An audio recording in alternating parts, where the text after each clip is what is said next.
जी, मैं प्रोफेसर अखिल स्वामी साहब आपके से एक और आपके पास आऊं और इसको जरा एक मोटे तौर पे समझने की कोशिश करूं कि भारत के लिए ये बहुत लाभदायक डील है कि भारत ट्रैप में फंस रहा है। मेरे पास एक एक डेटा और है। Top countries by are rare earth element का रिजर्व जो पूरी दुनिया में है, जो सबसे क्रिटिकल इसका मेथड वो है, वो जो सामने मेरे खुला हुआ है, वो पूरे दुनिया का जो रिजर्व है उसमें 34 1 मिलियन मेट्रिक टन 34% चाइना के पास है, ब्राजील 16, इंडिया 15, इंडिया 5 माफ कीजिएगा, 34 16 5, Australia 4, Russia 3, Vietnam 3, United states 1। मुझे जो डर है कि आज यूनाइटेड स्टेट्स आपको ऐसा जकड़ रहा है कि आप जब 2-3 साल बाद अपनी गर्दन छुड़ाने की भी कोशिश करोगे तो वो आप गर्दन छुड़ा नहीं पाओगे। और मैं इसलिए इस बात को कह रहा हूं कि अगर ऐसी बात थी तो ब्रिक्स के पास सबसे ज्यादा है, चाइना, ब्राजील, इंडिया, रशिया के पास सबसे ज्यादा है। हम लोग ब्रिक्स कंट्रोल करेगा, ब्रिक्स डिसाइड करेगा। इस तरह की कोई एक काउंटर वो करने के लिए अपनी थोड़ी बार्गेनिंग पावर बढ़ाने के बजाय ऐसा लग रहा है कि हमारे मोदी जी पूरी तरह से सरेंडर हो गए हैं वहां पे। मैं जरा जो पैक्स सिल्का करके इतना टॉम टॉम किया जा रहा है कि वी मतलब हमें कुछ ऐसी नायाब चीज अमेरिका ने दे दी है, मैं इस पे जरा आपकी एक टिप्पणी चाहूंगा। जय संविधान। देखिए आनंद जी, आप जानते हैं जो विचारों को कहना पड़ता है वो तो गलगोटिया यूनिवर्सिटी की रक्षा में भी आ गए हैं, और सुधांशु त्रिवेदी का मैंने अभी देखा तो किस प्रकार से आई समिट की वो सफलता को बखान कर रहे हैं। देखिए ये उनकी मजबूरी है, और ये भी उनकी मजबूरी है कि बहुत सारे ऐसे मामले अमेरिका में फंसे हुए हैं जिसकी वजह से राष्ट्रीय सेठ को और मोदी जी को परेशानी है। देखिए असली मुद्दा ये समझिए, मान लीजिए कंपनी का फॉर्मेशन हुआ, आपने एक नई कंपनी बनाई और आपने सोचा मैं अपने साथ एक पार्टनर रखता हूं। अब सवाल यह है कि उसके टर्म्स एंड कंडीशन क्या होंगे, उसमें आप कंट्रीब्यूटर होंगे या रिसीवर होंगे, आपका फाइनेंशियल स्टेक क्या होगा, मैन्युफैक्चरिंग कौन करेगा, रॉ मटेरियल कौन देगा, मैन्युफैक्चर कौन करेगा, कौन उपयोग करेगा, कौन उसको बनाएगा।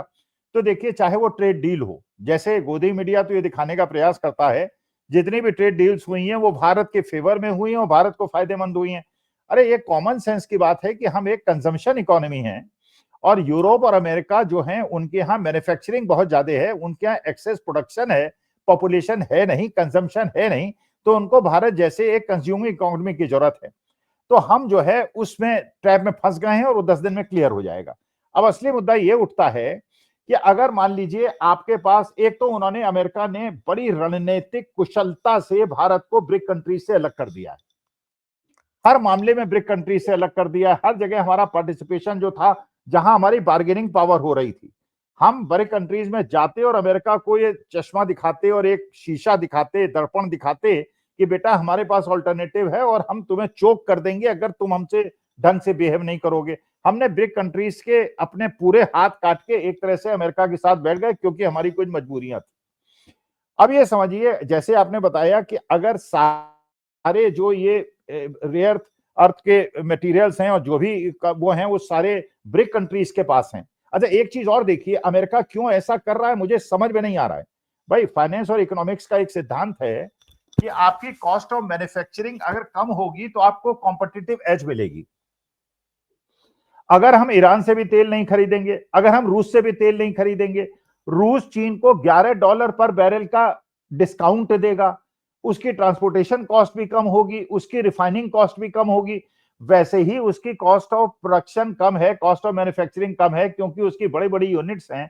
और उसके बाद अगर 15% का एडवांटेज उसको एनर्जी सेक्टर में मिलता है इन कंपैरिजन टू इंडिया, तो इंडिया कैसे स्टैंड करेगा। तो पहले तो हम ये समझते थे, हमको ये बताया गया था क्योंकि चाइना एक रोग कंट्री है इसलिए वेस्टर्न वर्ल्ड चाहता है कि हिंदुस्तान को डेवलप करना और यहां पे अपनी इंडस्ट्री को लगा के चाइना को पीछे खींचना।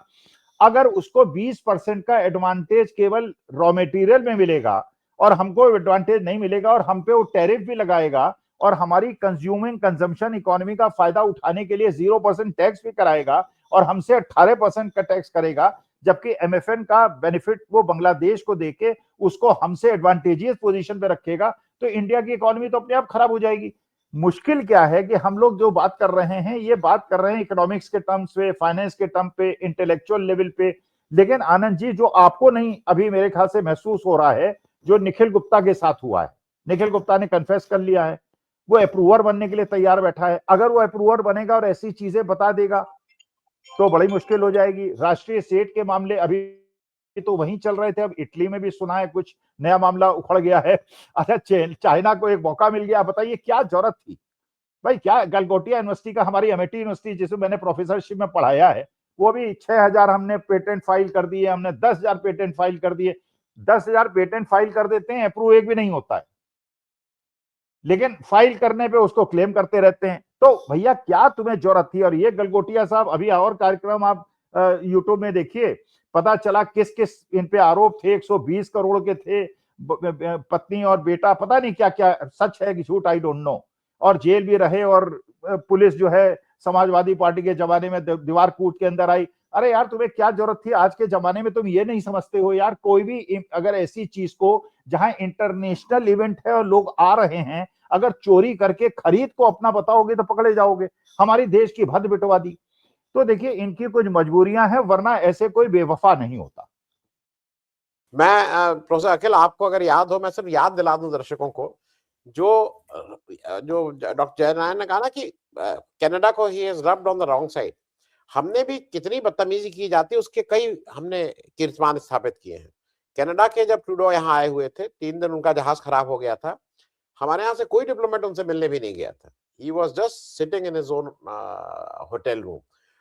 ये एक जो बेसिक कर्टसी होती है, क्योंकि वहां पे हमारी दिक्कत क्या थी कि हमारे यहाँ ये जो एनएसए साहब हैं, जेम्स बॉन्ड, ये बता रहे थे कि वो निज्जर और पन्नू उस समय चल रहा था, अभी आया नहीं था, लेकिन ये सब मामले तो हो ही रहे थे, तो इन लोग कोई मिलने ही नहीं गए। खैर, एक और चीज मैं दर्शकों को बता दूं, मैंने उसको जानबूझ के नहीं लगाया है, क्योंकि क्या सही, सैम ऑल्टमैन जो ओपन एआई का है, जो सबसे बड़ा इनका पोस्टर बॉय है, वो ये कह रहा है, उसकी जो खबर आई है कि साहब मेरा हाथ पकड़ के उन्होंने उठा दिया, मैं क्या, मुझे समझ ही नहीं आया कि क्या करूं, और वो ये जबरदस्ती मेरा हाथ करके उठा दिया। खैर, ये इट इज हिज स्टेटमेंट जो घूम रहा है, मैंने उसको जानबूझ के नहीं लगाया, मालूम नहीं सही गलत। मैं लेकिन प्रोफेसर अखिल एक चीज आपसे पूछूंगा कि अगर यहाँ पे कोई मूर्खता की बातें मैं करूं और आप सब लोग उसमें सिर हिलाते रहें, तो आप जितना भी कहिए मेरे, मतलब भाई ठीक है आए हैं, लेकिन कहीं ना कहीं उसके दोषी तो आप भी होंगे ना। जब मोदी जी, क्योंकि ये किसी ने लिखा है, आई विल टेल यू, ये कहा गया कि जब मोदी जी कहे कि रडार में बादल से रडार को वो डॉस दे देंगे, एक भी आदमी ने जाके इनसे नहीं कहा, जो ये बताया कि वहां बैठ के मैं ये सब बता रहा था, इसको नहीं बोला, तो दोषी तो उतने ही है। और इस समय भी जो मोदी जी उल्टी पुल्टी बातें कर रहे हैं कि रोबोडॉग बनाने से आप एआई लीड करेंगे, ये सलाहकारों की गलती नहीं है। ये जो जो भी इनके सलाहकार हैं, are they not at fault? मैं इस पे भी जरा एक टिप्पणी चाहूंगा। देखिए आनंद जी, मुश्किल क्या है कि मोदी जी ने भक्तों को बिगाड़ा है और भक्तों ने मोदी जी को बिगाड़ा है। जब मोदी जी ने कनाडा के ट्रूडो को बिल्कुल अनअटेंडेड छोड़ दिया था और उनसे बात करने नहीं गए थे, भक्तों ने बड़ा हल्ला मचाया था, देखो भारत की ताकत, देखो मोदी जी की ताकत। मोदी जी ने लिफ्ट नहीं मारी, उनका प्लेन बड़ा पुराना हो गया था, इतना बड़ा देश बनता है, हमारे मोदी जी को देखो 8,500 करोड़ के हवाई जहाज से चलते हैं, उनका हवाई जहाज खराब हो गया। तो देखिए ये, अच्छा मैं अब जरा थोड़ा सा कंपैरिजन जो मनीष जी कह रहे थे उसी को एक्सटेंड करता हूं। देखिए आप देख रहे हैं, और भारत की स्थिति, और जैसे उन्होंने कहा कि मोदी जी का जाना ही राष्ट्र के हित में है। देखिए गलगोटिया यूनिवर्सिटी का जो ये एआई समिट का हुआ, अब ये देखिए, और ये होता है, होना चाहिए और लोग करते हैं। पहले नेहा सिंह इसमें आगे आके बोल गई, गलगोटिया यूनिवर्सिटी को लगा और गवर्नमेंट ऑफ इंडिया को लगा और मोदी जी को लगा और अश्विनी वैष्णव को लगा कि यार ये नेहा सिंह ने तो हम सबको फंसा दिया, तो उनको स्केप गोट बना दिया और उनको सरेंडर कर दिया और कहा कि नहीं सब नेहा सिंह की गलती है। जबकि नेहा सिंह ने एक दिन पहले ये स्टेटमेंट दिया था, अरे वो तो जर्नलिस्ट को बहकाने के लिए कहा गया है, मैं कहीं नहीं जाने वाली, मैं रहूंगी गलगोटिया यूनिवर्सिटी में। मेरा कहना यह है, अगर देखिए हम लोग असल में जितने पैनल बैठे हैं इस चीज को नहीं समझ रहे हैं। मान लीजिए हम लोगों की किसी की सीडी किसी के पास हो, और ऐसी सीडी हो जो हमारे पूरे चरित्र का हनन कर दे, अरे काहे के सिद्धांतों की बात कर रहे हो भाई, काहे प्रिंसिपल्स की बात कर रहे हो? वहां निखिल गुप्ता, यार यहां तो लोगों ने इसी बात पे डंका बजाया था, घर में घुस के मारते हैं। अरे यार तुम कनाडा में जाके निर्भया को मार दोगे और अमेरिका में जाके तुम पन्नू के खिलाफ वहां अटेम्प्ट टू मर्डर करोगे, निखिल गुप्ता उसको कन्फेस कर लेगा और रॉ के एक अधिकारी का नाम ले लेगा। अरे यार, तुम अगर इस प्रकार से अपने जिसको तुम आतंकवादी समझते हो अगर मार दोगे दूसरे देशों में, वो आके हमें नहीं मार सकते क्या? वो कहेंगे कि नहीं, ये जो पैनल में बैठे लोग हैं ये देशद्रोही हैं, अमेरिका के खिलाफ बात करते हैं, हम इनको उठा लाएंगे। अरे यार, ये तो फिर अराजकता फैल जाएगी। फिर इंटरनेशनल लॉ का मतलब क्या होगा? तो मेरा केवल कहना यह है, देखिए, राष्ट्र हित से बड़ा कोई हित नहीं है, भारत माता से बड़ी कोई चीज नहीं है। आज के तारीख में ये चाहे सीडी का मामला हो, चाहे ये एप्स्टीन फाइल का मामला हो, चाहे ये निखिल गुप्ता का मामला हो, अगर इनको किसी तरह से भी मोदी जी को हटा दिया जाए और किसी दूसरे को प्रधानमंत्री बना दिया जाए, तो ना सीडी का कोई मतलब रहेगा ना एप्स्टीन। तो डोवाल साहब को हटा दिया जाए, मोदी जी को हटा दिया जाए, देश की समस्या का समाधान हो सकता है। जैसे नेहा सिंह को हटा के गलगोटिया यूनिवर्सिटी बच गई, वैसे भारत माता को बचाने के लिए मोदी जी, जैसे कहते हैं ना, उनकी तपस्या में कमी रह गई, तो तपस्या करें, जाके कहीं अपना हिमालय में मैं रिजॉर्ट दिलवा दूंगा, वहीं जाके अपना पूजा पाठ करें।